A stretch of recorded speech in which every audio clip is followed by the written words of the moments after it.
ஓம் ஸ்ரீ குருபியோ நமக. ஓம் ஸ்ரீ மகா பெரியவா சரணம். ஜூன் 22ஆம் தேதி திங்கட்கிழமை நாளைய தினம் ஆனி மாதத்துல வரக்கூடிய வளர்பிறை அஷ்டமி தினம். பச்சரிசி 8 மிளகு வைத்து இப்ப நாம சொல்லக்கூடிய இந்த ஒரு பரிகாரத்தை பண்றதால நினைத்தவுடன் பணம் கைக்கு வரும். கடன் என்ற பேச்சுக்கே இடமில்லை. அது என்ன வழிபாட்டு முறைன்னு பார்க்கறதுக்கு முன்னாடி நம்மளோட வீடியோஸை இப்போதான் நீங்கள் ஃபஸ்ட் டைம் பார்க்குறீங்கன்னா மறக்காமல் சப்ஸ்கிரைப் பண்ணிக்கோங்க. தொடர்ந்து இது மாதிரி அப்டேட் தெரிஞ்சுக்கிறதுக்கு பக்கத்தில் நோட்டிஃபிகேஷன் பெல்லை கிளிக் பண்ணி ஆல் அப்படிங்கிறத செலக்ட் பண்ணிக்கோங்க.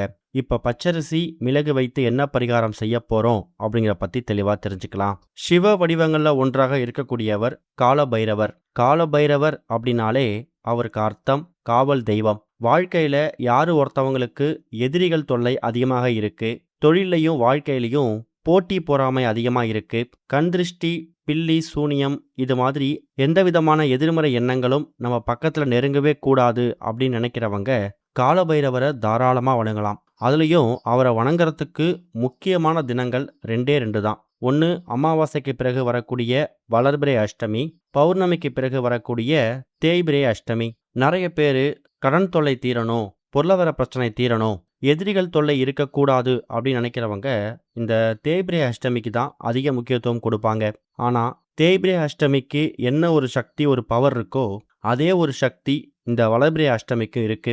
அதுவும் ஆனி மாதத்தில் வந்திருக்கக்கூடிய அஷ்டமி. நம்ம சிவாலயத்துக்கு போகும்போது எல்லா கடவுளையும் வணங்கிட்டு கடைசியாக கோவிலை விட்டு வெளில வரும்போது தான் காலபைரவரை வணங்குவோம். ஆனால் அவ்வளோ பெரிய சிவாலயத்துக்கே காவல் தெய்வம் யாருன்னு கேட்டிங்கன்னா காலபைரவர் தான். இன்னொரு பக்கம் சனி பகவானால் ஏற்படக்கூடிய தாக்கங்கள், அந்த கிரகதோஷ பாதிப்புகள் பெருசாக தாக்கத்தை ஏற்படுத்தக்கூடாது, கிரகதோஷ பாதிப்புகள் ஓங்கி விழாம தாங்கி விழணும் அப்படின்னு நினைக்கிறவங்க காலபைரவரை வணங்கலாம். ஏன் தெரியுமா? சனி பகவானுக்கு குருவே இந்த காலபைரவர் தான். கொடுப்பதும் கெடுப்பதும் சனி பகவான் நம்ம எல்லாருக்குமே தெரியும். அப்பேற்பட்ட சனி பகவானுக்கே கட்டளையிடக்கூடிய சக்தி காலபைரவருக்கு இருக்குதான். பார்க்கறதுக்கு ரொம்ப உக்கிர தெய்வமாக காட்சி அளித்தாலும் நம்ம அன்போடும் பக்தியோடையும் நம்பிக்கையோடும் வழிபடும் போது கண்டிப்பாக குழந்தை மாதிரி நம்ம பக்கத்தில் வந்து அமர்ந்து நமக்கு அருளாசி கொடுக்கக்கூடியவர். இன்னொரு பக்கம் காலபைரவருக்கு உகந்த இந்த ஒரு அஷ்டமி திதி எந்தெந்த கிழமைகளை வருதோ அதை பொறுத்தும் நமக்கான பலன்களை மாற்றிக்கலாம். நம்ம முன்னாடியே சொல்லியிருந்தோம், சிவ வடிவங்களில் ஒருத்தர் தான் இந்த காலபைரவர்னு. அப்படிப்பட்ட சிவ வடிவங்களில் ஒன்றாக இருக்கக்கூடிய பைரவருக்கு உகந்த இந்த அஷ்டமி திதி சிவபெருமானுக்கு உகந்த சோமவாரத்தில் வந்திருக்கிறது, அதாவது திங்கக்கிழமையில வந்திருக்கிறது கூடுதல் விசேஷம். ஆனி மாதம் ரொம்ப ரொம்ப முக்கியமான மாதம். ஏன் தெரியுமா? ஆனி மாதம் பிறகு நமக்கு ஆடி பிறக்கும். அப்படி பிறக்கக்கூடிய இந்த ஆடி மாதத்துல எக்கச்சக்கமான விசேஷங்கள், கோவில் திருவிழாக்கள் வரும். அப்படிப்பட்ட ஆடி மாதத்தை ரொம்ப பிரம்மாண்டமா வரவேற்பதற்கான ஒரு அடித்தளத்தை நீங்க ஆனி மாதத்திலே போட்டுக்கலாம். ஜூன் 22ஆம் தேதி திங்கட்கிழமை அஷ்டமி திதியா இருந்தாலும் அந்த அஷ்டமி திதி ஆரம்பிக்கக்கூடிய நேரம் எப்பன்னு பார்த்தீங்கன்னா ஞாயிற்றுக்கிழமை ஜூன் 21ஆம் தேதி இரவு 9:07 அஷ்டமி ஆரம்பிச்சிடுது. அது ஜூன் 22ஆம் தேதி திங்கட்கிழமை இரவு 8:49 வரைக்கும் இருக்கு.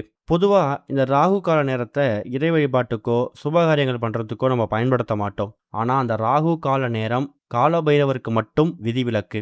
நீங்கள் தேய்பிரை அஷ்டமி எடுத்துக்கிட்டாலும் சரி, வளர்பிறை அஷ்டமி எடுத்துக்கிட்டாலும் சரி, அன்றைய தினம் வரக்கூடிய ராகு கால நேரத்தில் நீங்கள் பைரவர் சன்னதிக்கு போயிட்டு பைரவரை வணங்குனீங்கன்னா எதிர்பாராத மாற்றங்கள் வாழ்க்கையில் கூடிய சீக்கிரம் ஏற்படுறத நீங்கள் கண்கூடாக பார்க்கலாம். திங்கட்கிழமை காலையில் 7:30 9 வரைக்கும் ராகு காலம் இருக்கு. அந்த நேரத்தில் எல்லா சிவாலயங்களையும் இருக்கக்கூடிய காலபைரவர் சன்னதியில் அபிஷேகங்கள் நடக்கும். அதில் போய் கலந்துக்கோங்க. தேவைப்பட்டா பைரவர் ஒரு வாசனை பிரியர். பன்னீர், சந்தனம், அரகஜா, புனுகு இது மாதிரி அபிஷேகத்துக்கும் அலங்காரத்துக்கும் தேவையான பொருட்களையும் உங்க கையால வாங்கி கொடுக்கலாம். இது போக இப்ப நாம சொல்லக்கூடிய இந்த ஒரு பரிகாரம், அதுவும் பச்சரிசியையும் 8 மிளகும் வைத்து பண்ணக்கூடிய இந்த ஒரே ஒரு பரிகாரம் எல்லா விதமான கடன் பிரச்சனையையும் தீர்க்கக்கூடிய அற்புதமான சக்தி கொண்டது. இந்த பரிகாரத்தை எத்தனை மணிக்கு பண்ணலாம்? முடிஞ்சா உங்க வீட்டோட பூஜை அறையில காலையில 7:30 9 மணி இந்த நேரத்துல ராகு கால நேரத்துல பண்ணலாம். அப்படி அந்த நேரத்தை தவற விட்டவங்க மாலை 6 மணிக்கு மேலே இரவு 8:49 ஏன்னா 8:49 உங்களுக்கு அஷ்டமி முடிஞ்சிடும். அந்த நேரத்துலையும் பண்ணலாம். வீட்டில் இந்த பரிகாரத்தை செய்யறதுக்கு விருப்பம் இல்லை அப்படிங்கிறவங்க கொஞ்சம் கூட யோசிக்காம வீடு பக்கத்தில் இருக்கக்கூடிய சிவாலயத்துக்கு போயிட்டு அங்கே இருக்கக்கூடிய பைரவர் சன்னதிலையுமே இந்த பரிகாரத்தை பண்ணலாம். முதல்ல ஒரே ஒரு கைப்பிடி அளவு பச்சரிசி எடுத்துக்கோங்க. நாளைய தினம் திங்கட்கிழமை சோமவாரம், சந்திர பகவானுக்கு உகந்த ஒரு நாள். சந்திர பகவானுக்கு உகந்த தானியம் நெல்லுலேருந்து கிடைக்கக்கூடிய பச்சரிசி தான். சந்திர பகவான் மனோகாரகன். சந்திர பகவான் மகிமையை பற்றி நம்ம சேனலில் பல வீடியோஸில் பேசியிருக்கோம். வாழ்க்கையில் ஏற்படக்கூடிய கருத்து வேறுபாடு, சண்டை சச்சரவு, கணவன் மனைவி பிரிஞ்சிருக்காங்க, அவங்க ஒன்று சேரணும், இது எல்லாத்துக்கும் தீர்வு கொடுக்கக்கூடியவர் காலபைரவர். அடுத்ததா 8 மிளகு. மிளகு அப்படிங்கிறது பைரவர் வழிபாட்டில் பைரவருக்குரிய பரிகாரங்களில் ஒரு முக்கியமான பொருள். 27 எண்ணிக்கையில் இல்லை 11 எண்ணிக்கையில் மிளகு தீபம் போடுவாங்க. காரத்தன்மை அதிகம் இருக்கக்கூடிய இந்த மிளகு இருக்குல்ல, இது கடன் பிரச்சனையை தீர்க்கக்கூடிய முக்கியமான தாந்திரிக பொருள். அதனால தான் காலபைரவருக்கும் வாராகியம்மன் வழிபாட்டிலையும் இந்த மிளகுக்கு நாம் அதிக முக்கியத்துவம் கொடுக்கிறோம். அது ஓகே, எதுக்காக 8 எண்ணிக்கையில் மிளகு எடுத்துக்கிறோம் அப்படிங்கிற கேள்வி நிறைய பேருக்கு வந்திருக்கலாம். பைரவருக்கு உரிய எண் 8. திதிகளில் 8வது திதியாக, அஷ்டனா 8, 8வது திதியாக வரக்கூடியது அஷ்டமி. 8 திக்குகளுக்கும் காவல் தெய்வமாக இருக்கக்கூடியவர் காலபைரவர்.